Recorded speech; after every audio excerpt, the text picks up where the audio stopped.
aí se põe aqui, padre, que o pessoal diz, mas havia padres casados, lógico que havia, mas ninguém vai falar isso, né? Que todos deviam ser continentes. Exatamente. Nós temos alguns indícios no Novo Testamento, na Sagrada Escritura. São Paulo diz, o bispo tem que ser casado uma só vez. Por quê? Exatamente.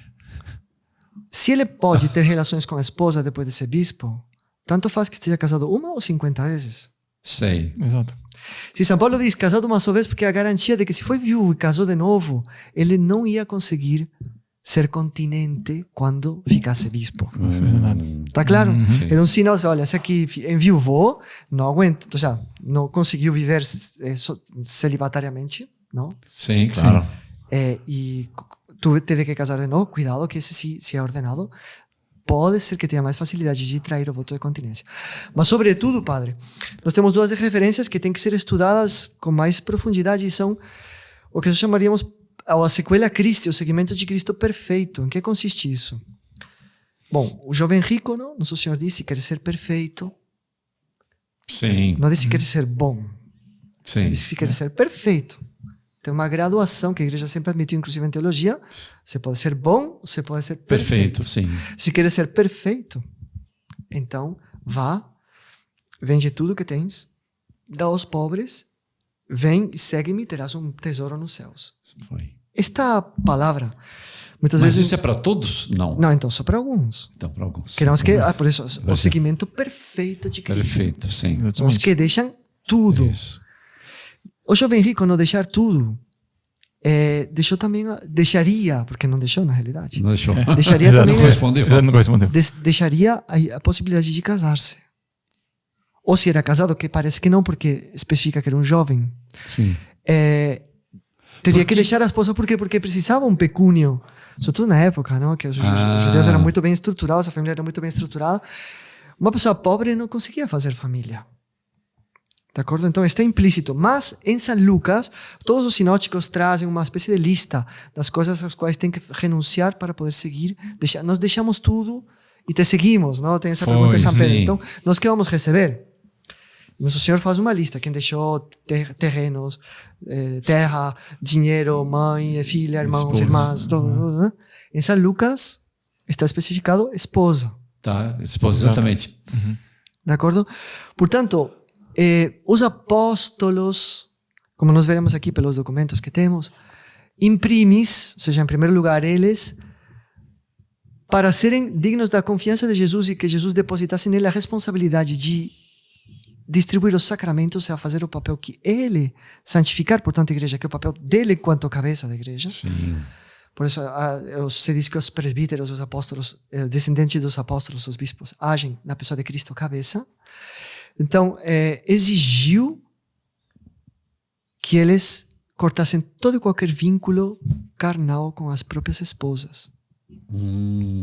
Então, daqui vem, provavelmente, isto não é aceito por todos os teólogos, mas sim por uma boa parte deles, que dá muito boas razões, sim, mais convincentes, a meu parecer, que as que não consideram, que não acham, nem consideram, tentam não considerar esta relação entre a sequela perfeita de Cristo e o sacramento da ordem. De acordo?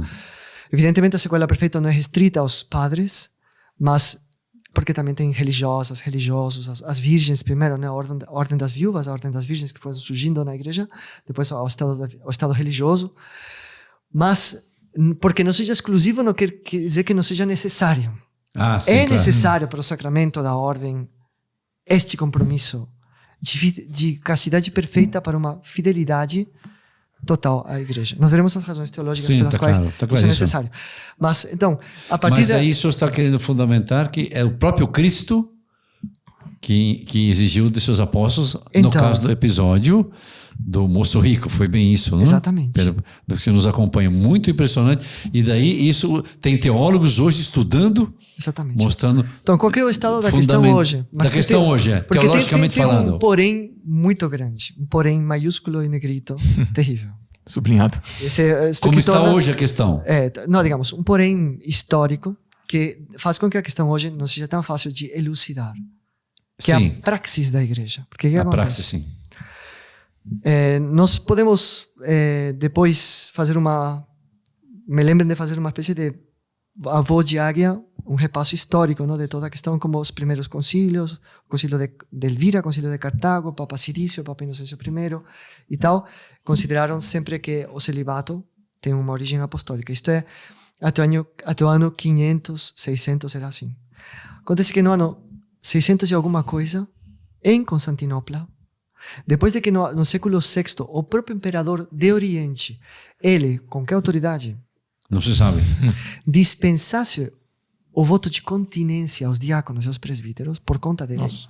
O imperador... Sim. Se reúne um concílio, se chama Trulano, porque Trulo era o salão do Palácio Imperial de Constantinopla, no qual se reuniam os bispos de rito grego, dos ritos dos orientais, digamos assim, para debaterem as suas questões.